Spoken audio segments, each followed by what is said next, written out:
इंसान हमेशा दूसरों को बदलने में लगा रहता है, खुद को बदलने का तो कभी सोचता ही नहीं। एक आदमी था, जब वो जवान था तो उसने भगवान से प्रार्थना की कि हे भगवान, मुझे इतनी ताकत दे कि मैं दुनिया बदल सकूं। दुनिया के मालिक ने कोई जवाब नहीं दिया। समय बीतता गया, उसकी शादी हो गई। उसने फिर प्रार्थना की कि हे मेरे मालिक, मुझे इतनी समझ दे कि मैं अपनी पत्नी को बदल सकूं। ईश्वर ने फिर कोई जवाब नहीं दिया। समय बीतता गया, उसके बच्चे हुए। उसने फिर वही प्रार्थना की कि हे मेरे ईश्वर, मुझे इतनी समझ दे कि मैं अपने बच्चों को बदल सकूं। फिर कोई जवाब नहीं आया। अब वो इंसान बूढ़ा हो गया और एक दिन अस्पताल के बिस्तर पर पड़ा पड़ा जोर जोर से हंसने लगा अपने ऊपर। और फिर उसने वही प्रार्थना की कि हे मेरे ईश्वर, मुझे इतनी समझ दे कि मैं अब खुद को बदल सकूं। ईश्वर ने मुस्कुरा कर कहा, काश ये तूने पहले मांग लिया होता तो तेरा सारा जीवन सुख, शांति और सुकून से गुजरता। पति पत्नी को बदलना चाहता है, पत्नी पति को बदलना चाहती है, बच्चे माँ बाप को और माँ बाप बच्चों को बदलना चाहते हैं। सब चाहते हैं कि दूसरा बदले तो मैं सुखी रहूं। ऐसा कैसे हो सकता है? खुद को बदलिए, तब धीरे धीरे सारी समस्याएं अपने आप समाप्त होने लगेंगी। एक और एक मिलकर 2 हो जाएं, ये गणित है। एक और एक मिलकर 11 बन जाएं, ये संगठन है। एक और एक मिलकर एक ही रहे, ये प्रेम है।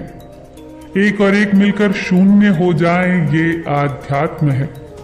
और जब एक को एक से मिलने ही न दिया जाए, ये कूटनीति है। और जब एक को एक के विरुद्ध खड़ा कर दिया जाए तो ये राजनीति है।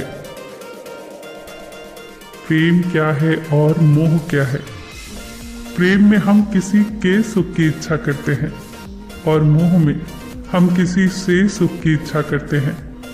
प्रेम में हम सुख देने का प्रयास करते हैं उसे जिसे हम प्रेम करते हैं, और मोह में हम उस व्यक्ति के माध्यम से स्वयं सुख लेने का प्रयास करते हैं।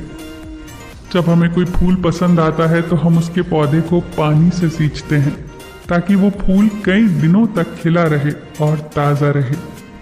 ये है प्रेम। जबकि इसके विपरीत पसंद आने पर फूल को तोड़ लिया जाना मोह कहलाता है। प्रेम स्वतंत्र करता है, मुक्त करता है, मोह बांधता है। जो आपको बांधे वो मोह है, जो आपको मुक्त करके विकास की ओर ले जाए वो प्रेम है। जानते हैं, क्रोध का पूरा खानदान होता है। क्रोध की एक लाडली बहन है जिद, क्रोध की पत्नी है हिंसा, क्रोध का बड़ा भाई है अहंकार, क्रोध का पिता जिससे वो डरता है वो है भय, क्रोध की बेटियां हैं निंदा और चुगली, क्रोध का बेटा है बैर, क्रोध के खानदान की नकचड़ी बहू है ईर्ष्या, क्रोध की पोती है घृणा, क्रोध की माँ है उपेक्षा, क्रोध के दादा हैं द्वेष। तो इस पूरे खानदान से दूर रहिए, बच कर रहिए, संभल कर रहिए। इंसान जब कोई अपराध करता है तो किसी व्यक्ति को अपने किए गए कार्य पर पश्चाताप होता है और किसी को कोई पश्चाताप नहीं होता, पर दोनों को ही अपराध का दंड भुगतना ही पड़ता है, क्योंकि प्रकृति का यह नियम है, जैसी करनी वैसी भरनी। अगर कोई क्रिया हुई है तो उसकी प्रतिक्रिया भी जरूर होगी। अब प्रश्न ये उठता है कि फिर पश्चाताप का क्या लाभ? क्या पश्चाताप का कोई मूल्य नहीं? मूल्य है।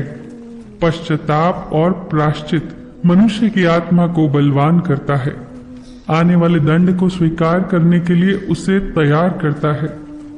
बिना प्रायश्चित के दंड को स्वीकार करने का कोई महत्व नहीं है।